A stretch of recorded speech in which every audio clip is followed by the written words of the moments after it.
Metro ದರ ಏರಿಕೆಯಾಗಿದೆ. ಅದರ ವಿರುದ್ಧವಾಗಿ ಸಂಸದ ತೇಜಸ್ವಿ ಸೂರ್ಯ ಪ್ರತಿಭಟನೆ ಕೂಡ ಮಾಡಿದ್ದಾರೆ.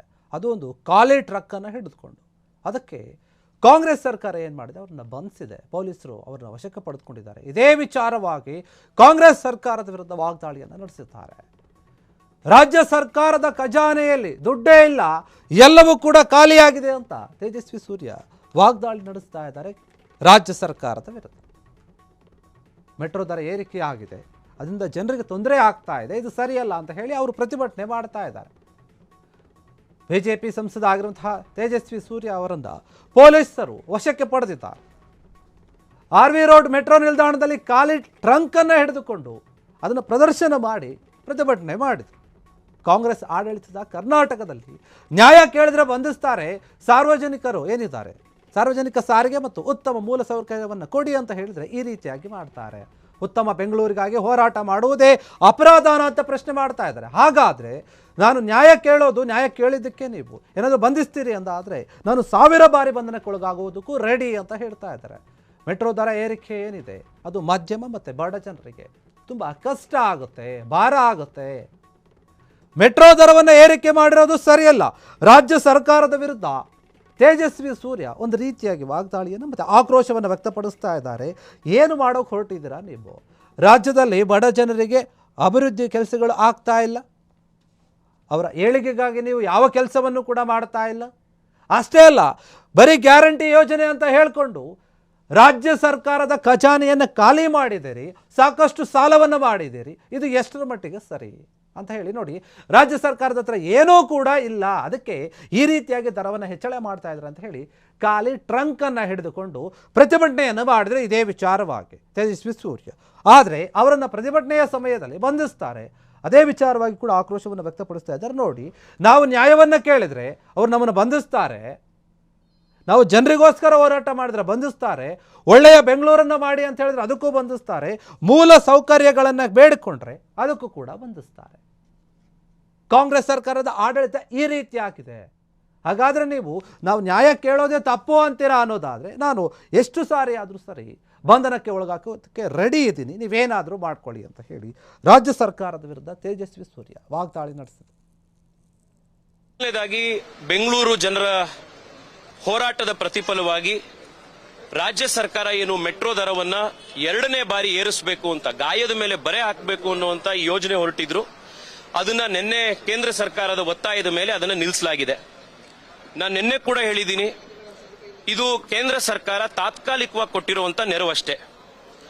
ಮೆಟ್ರೋ ದರ ಪದೇ ಪದೇ ಏರ್ತಾ ಇರುವಂತದ್ದು ರಾಜ್ಯ ಸರ್ಕಾರ ಇಷ್ಟು ವರ್ಷಗಳು ಹಿಂದೆ ಎಲ್ಲಾ ಸರ್ಕಾರಗಳು ಕೊಟ್ಟಂತೆ ಬಜೆಟ್ನಲ್ಲಿ ಶ್ಯಾಡೋ ಕ್ಯಾಶ್ ಸಪೋರ್ಟ್ ಏನು ಬಜೆಟ್ನಲ್ಲಿ ಮೆಟ್ರೋ ಕೊಡ್ತಾ ಇದ್ರು, ಅದನ್ನ ಈ ಸರ್ಕಾರ ನಾವು ದಿವಾಳಿ ಎದ್ದೋಗಿದ್ದೀವಿ, ನಾವು ಖಾಲಿ ಟ್ರಂಕ್ ಆಗಿದ್ದೀವಿ, ನಮ್ಮ ಹತ್ರ ದುಡ್ಡಿಲ್ಲ, ಆ ಕಾರಣಕ್ಕೆ ನಮಗೆ ಕೊಡಕ್ ಆಗೋದಿಲ್ಲ, ಅದನ್ನ ನೀವು ದರ ಏರಿಸಿ ಪ್ರಯಾಣಿಕರಿಂದನೇ ತಗೊಳ್ಳಿ ಅಂತ ಹೇಳಿದ್ದಾರೆ. ಆ ಕಾರಣಕ್ಕೋಸ್ಕರ ದರ ಜಾಸ್ತಿ ಆಗಿದೆ. ಬೆಂಗಳೂರಿನಲ್ಲಿ ಮೆಟ್ರೋ ದರ ಕಡಿಮೆ ಆಗಬೇಕು ಅಂತಂದ್ರೆ ರಾಜ್ಯ ಸರ್ಕಾರ, ಹಿಂದೆ ಸರ್ಕಾರಗಳು ಯಾವ ರೀತಿ ಬಜೆಟ್ನಲ್ಲಿ ಶ್ಯಾಡೋ ಕ್ಯಾಶ್ ಸಪೋರ್ಟ್ ಮೆಟ್ರೋ ಕೊಡ್ತಾ ಇತ್ತೋ ಅದನ್ನ ಮತ್ತೆ ಮುಂದುವರಿಸಬೇಕು. ಮಾನ್ಯ ಮುಖ್ಯಮಂತ್ರಿಗಳು, ರಾಜ್ಯ ಸರ್ಕಾರ ಫೇರ್ ಫಿಕ್ಸೇಷನ್ ಕಮಿಟಿ ಎದುರುಗಡೆ ನಮ್ಮ ಹತ್ರ ಆರ್ಥಿಕ ಸ್ಥಿತಿ ಇವತ್ತು ಬಹಳ ಕಷ್ಟದಲ್ಲಿದ್ದೀವಿ, ನಮಗೆ ಇದನ್ನು ಕಂಟಿನ್ಯೂ ಮಾಡಕ್ಕಾಗಲ್ಲ ಅಂತ ಹೇಳಿದ್ದಾರೆ. ಇದು ಬಹಳ ಚಿಂತೆಗೀಡುವಂತ ಒಂದು ವಿಷಯ.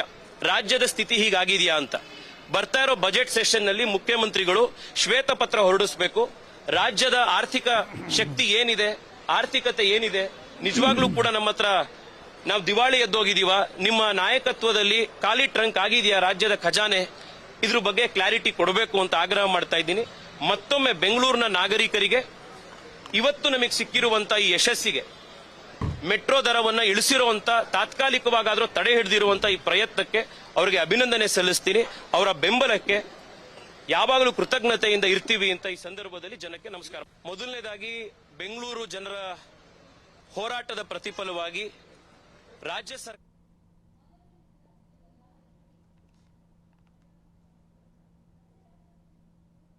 ತೇಜಸ್ವಿ ಸೂರ್ಯ ಹೇಳ್ತಾ ಇದ್ದಾರೆ. ನೋಡಿ, ರಾಜ್ಯ ಸರ್ಕಾರದ ಹತ್ರ ಏನೂ ಕೂಡ ಇಲ್ಲ, ಅವ್ರ ಖಜಾನೆ ಖಾಲಿಯಾಗಿದೆ, ಒಂದು ಖಾಲಿ ಟ್ರಂಕ್ ಆಗಿಬಿಟ್ಟಿದೆ. ಮುಂದೆ ಬರುವಂತಹ ಒಂದು ಬಜೆಟ್ ಏನಿದೆ ಅದನ್ನು ಮಂಡನೆ ಮಾಡ್ತಾರೆ, ಅದರಲ್ಲಿ ಏನು ಕೊಡ್ತಾ ಇದ್ದಾರೆ? ಇವರೇ ಹೇಳ್ತಾ ಇದ್ದಾರೆ ನಮ್ಮ ಹತ್ರ ದುಡ್ಡಿಲ್ಲ ಅಂತ ಹೇಳಿ. ಹಾಗಾದರೆ ರಾಜ್ಯದ ಜನತೆಗೆ ಏನು ಕೊಡೋಕೆ ನಿರ್ಧಾರ ಮಾಡಿದ್ದಾರೆ? ಬರೀ ಗ್ಯಾರಂಟಿ ಯೋಜನೆಗಳನ್ನು ಕೊಡ್ತಾರೆ, ಅದನ್ನೇ ಹೇಳ್ಕೊಳ್ತಾರೆ, ಎಲ್ಲ ಕಡೆ ಹೋದರೂ ಕೂಡ ಬರೀ ಅದ್ರ ಬಗ್ಗೆನೇ ಮಾತನಾಡ್ತಾರೆ. ಈಗ ಈ ರೀತಿಯಾಗಿ ದರವನ್ನು ಏರಿಕೆ ಮಾಡಿ ರಾಜ್ಯ ಸರ್ಕಾರದ ಮೇಲೆ ಹೊರೆಯನ್ನು ಹಾಕ್ತಾ ಇದ್ದಾರೆ. ರಾಜ್ಯ ಸರ್ಕಾರ ಜನರ ಮೇಲೆ ಹೊರೆ ಹಾಕ್ತಾ ಇದೆ. ಇದು ಎಷ್ಟರ ಮಟ್ಟಿಗೆ ಸರಿ ಇದೆ? ತೇಜಸ್ವಿ ಸೂರ್ಯ ಅದಕ್ಕೋಸ್ಕರ ಪ್ರತಿಭಟನೆ ಮಾಡ್ತಾ ಇದ್ದಾರೆ. ನೀವು ತೆಗೆದುಕೊಂಡಿರುವಂತಹ ನಿರ್ಧಾರ ಸರಿಯಲ್ಲ. ನಿಜಕ್ಕೂ ಕೂಡ ಈ ಮೆಟ್ರೋ ದರ ಏರಿಕೆ ಏನು ಈ ಹಿಂದೆ ಕೂಡ ಏರಿಕೆ ಆದಾಗ ದೊಡ್ಡ ಮಟ್ಟದಲ್ಲಿ ಜನ ಆಕ್ರೋಶವನ್ನು ವ್ಯಕ್ತ ಮಾಡಿದರು. ಈಗಲೂ ಕೂಡ ಅದೇ ರೀತಿಯಾಗಿ ನಡೆದುಕೊಳ್ತಾ ಇದ್ದಾರೆ. ನಾನು ಜನರ ಪರವಾಗಿ ಮಾತನಾಡ್ತಾ ಇರೋದು, ಮತ್ತು ಮೂಲ ಸೌಕರ್ಯ ಆ ವಿಚಾರಗಳ ಬಗ್ಗೆ ಮಾತನಾಡ್ತಾ ಇದ್ದೀನಿ. ಏನೂ ಕೂಡ ಮಾತನಾಡ್ತಾ ಇಲ್ಲ ಕಾಂಗ್ರೆಸ್ನವರು. ಏನಾದರೂ ಪ್ರಶ್ನೆ ಮಾಡಿದ್ರೆ ನಮ್ಮನ್ನು ಬಂಧಿಸ್ತಾರೆ, ಒಳಗಾಗ್ತಾರೆ. ಇದೇನಾ ನಿಮ್ಮ ಆಡಳಿತ? ರಾಜ್ಯ ಸರ್ಕಾರದ ವಿರುದ್ಧ ಬಿಜೆಪಿ ಸಂಸದ ಏನಿದ್ದಾರೆ ಸೂರ್ಯ ಅವರು, ಪ್ರತಿ ಬಾರಿ ಈ ಹಿಂದೆ ಕೂಡ ನೋಡಿ, ಒಂದು ಟನಲ್ ರೋಡ್ ಏನಿತ್ತಲ್ಲ, ಒಂದು ಸುರಂಗ, ಆ ವಿಚಾರವಾಗಿಯೂ ಕೂಡ ದೊಡ್ಡ ಮಟ್ಟದಲ್ಲಿ ಪ್ರಶ್ನೆ ಮಾಡಿದರು. DK ಶಿವಕುಮಾರ್ ಅವಾಗ ಕೂಡ ಮಾತನಾಡಿದರು.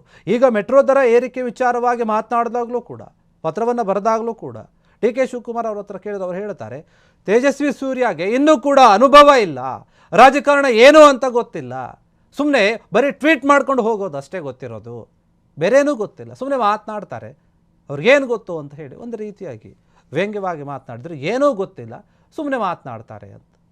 ಆದರೆ ಸರ್ಕಾರ ನಡೆಸೋದು ಹೇಗೆ, ಯಾವ ರೀತಿಯಾಗಿ ನಡೆಸಬೇಕು, ಯಾವ ಯೋಜನೆಯನ್ನು ತರಬೇಕು, ಯಾವ ಸಮಯದಲ್ಲಿ ಯಾವ ಒಂದು ಬೆಲೆಯನ್ನು ಏರಿಕೆ ಮಾಡಬೇಕು ಅನ್ನೋದು ನಮಗೆ ಗೊತ್ತಿದೆ, ಅವರೇನು ನಮಗೆ ಹೇಳೋದು ಅಂತ ಹೇಳಿ DK ಶಿವಕುಮಾರ್ ಕೂಡ ಹೇಳಿದರು. ಈಗ ತೇಜಸ್ವಿ ಸೂರ್ಯ ಈ ವಿಚಾರದಲ್ಲಿ ಪ್ರತಿಭಟನೆಯನ್ನು ಮಾಡ್ತಾ ಇದ್ದಾರೆ. ನಮಗೆ ಈ ವಿಚಾರ ಏನಿದೆ, ಈ ನಿರ್ಧಾರದಿಂದ ನೀವು ವಾಪಸ್ ಬರಬೇಕು, ಇದರಿಂದ ಜನರಿಗೆ ತೊಂದರೆ ಆಗುತ್ತೆ.